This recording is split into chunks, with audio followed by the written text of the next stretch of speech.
ভবিষ্যতে নাগরিক থাকবেন কিনা সেটা নিয়ে এখন প্রশ্ন হচ্ছে বন্ধুগণ। চাই না এই ভারতবর্ষের বুকে এই ভারতীয় সংবিধান লাগু হয়ে থাকে।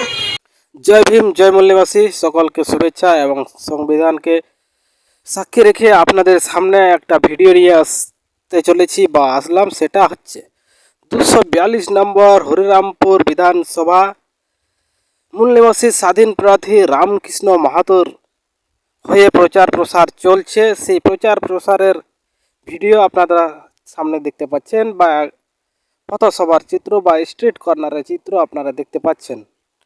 যে সেই পথসভায় মানুষকে কী বোঝানো হচ্ছে, কি বলা হচ্ছে, তার ছোট্ট ভিডিও আপনারা দেখুন। তারপর আপনাদের সামনে আমি এক দু কথা বলছি। তাহলে আপনারা কি বুঝতে পারছেন?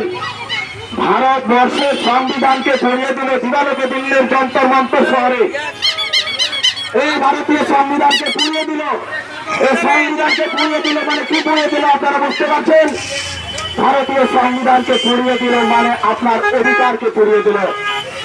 কিন্তু এর বিরুদ্ধে প্রধানমন্ত্রী এক কথা বললেন না। এই ভারতীয় সংবিধানকে সর্ববৃহৎ তার বাড়ির বাইরে এটা পুড়িয়ে দেওয়া হয়েছিল। তার এটা নিয়ে আন্দোলন করা উচিত ছিল, এটা নিয়ে ধিক্কার সভা বের করা উচিত ছিল। সেই সব লোকের যারা পুড়িয়েছিল তাদের তৎক্ষণাৎই তাদের জেল হওয়ার দরকার ছিল, কিন্তু সেটা হলো না বন্ধুগণ। তার মানে বুঝতে পারছেন এই ভারতবর্ষের বুকে এই বর্তমান শাসক গোষ্ঠীরা চায় না এই ভারতবর্ষের বুকে এই ভারতীয় সংবিধান লাগু হয়ে থাকে। কারণ যদি ভারতবর্ষের সংবিধান যদি লাগু থাকতো, আমাদের দলিত নিপীড়িত অত্যাচারিত বঞ্চিত সমাজ আজকে ভারতবর্ষের বুকে এক একজন এক একটা পরিবারে কোনো অর্থনৈতিক সংকট থাকতো না, কোনো নিরক্ষরতা থাকতো না, কোনো বেকারত্ব থাকতো না, কেউ কর্মহীন থাকতো না। প্রত্যেকটা সে ভিডিওটা দেখে আমরা যেটা বুঝতে পারলাম বা তিনি যেটা বললেন যে ভারতের সংবিধান, ভারতের আজকে স্বাধীনতার 75 বছর পরেও এই সংবিধান ভারতবর্ষের মানুষকে অবহেলা করে চলেছে এবং সংবিধানকে মানে না এবং সংবিধানকে মানতে চায় না। ভারতের সংবিধান ভারতে কার্যকরী করতে চায় না। তাই কিছু দুষ্কৃতী বা কিছু ভারত বিরোধী মানুষ সংবিধানকে পুড়িয়ে সংবিধানকে দিবালোকে পুড়িয়ে মানুষকে বোঝায় যে সংবিধানের জন্য যত সব সমস্যার সৃষ্টি হচ্ছে। কিন্তু তিনি বলছেন যে ভারতবর্ষের সংবিধান যদি থাকতো, ভারতবর্ষে কোনো গরিব থাকতো না। ভারতবর্ষের সংবিধান যদি কার্যকরী হতো, ভারতবর্ষে কোনো বেকারত্ব থাকতো না।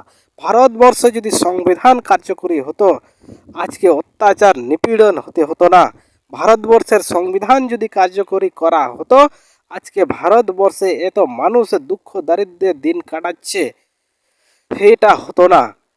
এইটা হচ্ছে একমাত্রই কারণ ভারতবর্ষের সংবিধানকে কার্যকরী না করা। তাই মূলনিবাসী স্বাধীন প্রার্থী রামকৃষ্ণ মাহাতো এবং তাদের দল বলের দাবি যে ভারতবর্ষের সংবিধানকে কার্যকরী করতে হবে এবং ভারতবর্ষের সংবিধানকে কার্যকরী করলেই ভারতের যত সমস্যা আছে তার সমাধান সম্ভব। তারপর আর কি বলছেন তার পরবর্তী ভিডিওটা আপনাদের সামনে আমি প্লে করে দেখাচ্ছি, আপনারা দেখুন। নাগরিক থাকবেন কিনা সেটা নিয়ে এখন প্রশ্ন হচ্ছে বন্ধুগণ। একটা কথা বলে বন্ধুগণ, আপনি যদি ভারতের নাগরিক না হন তাহলে আপনার পরিস্থিতি কি হবে? আপনি ভারতের নাগরিক হন, ভোটার কাছ থেকে ভোটার লিস্ট থেকে আপনার ভোট কেটে গেছে, অর্থাৎ আপনি ভারতের নাগরিক নন।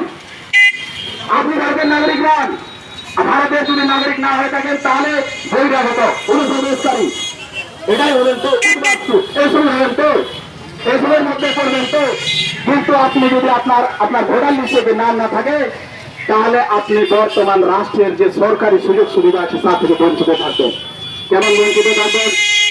আপনার ভোট দেওয়ার অধিকার। উনি এখানে বলছেন যে ভারতবর্ষের নাগরিকত্ব যদি আপনি হারান এএসআইআর মধ্যে বা আপনার এই ভোটার তালিকায় যদি আপনার নাম না থাকে, আপনি ভারতের নাগরিক নন।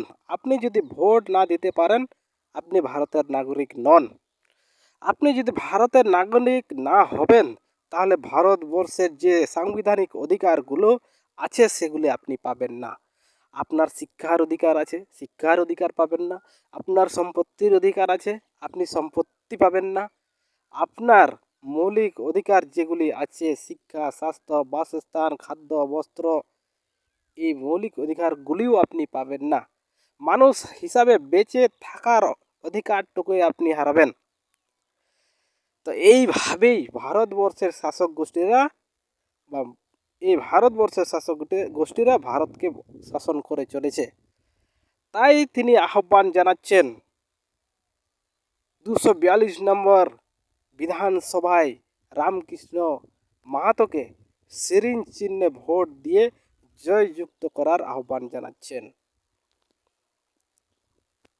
40 নং হরিরামপুর বিধানসভা কেন্দ্রে মূল নিবাসী তথা SC OBC religious converted minority সমাজের মনোনীত স্বাধীন প্রার্থী মান্যবর রামকৃষ্ণ মাহাতোকে ইনজেকশন সিরিজ চিহ্নে ভোট দিয়ে বিপুল ভোটে জয়যুক্ত করুন।